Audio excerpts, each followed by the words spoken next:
Creatures here. Kasama natin si Kasama Liki. At mapalaot na tayo. Medyo masigat pa ang araw. Napakainit na siya sa tabi. Kaya mas maganda makalaot tayo ng maaga para makaisip na lang tayo.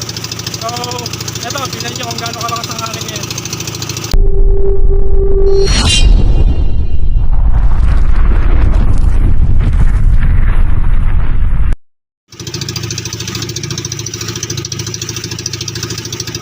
Ayan mga kasampol, kaya masarap dito sa laot.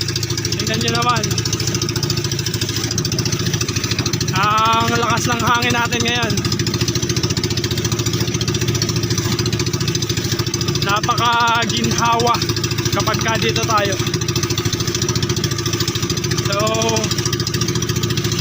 may rainbow pa dun, mga kasampol. Hindi lang natin i-close up kasi isang kamay ang kapit natin. May kapit tayo payong. Mababasa kasi tayo. So ayan mga kasampol, bukas pagtutulong ulit natin. Tingnan natin kung sasertihin pa rin tayo. Maraming salamat Sample Creature.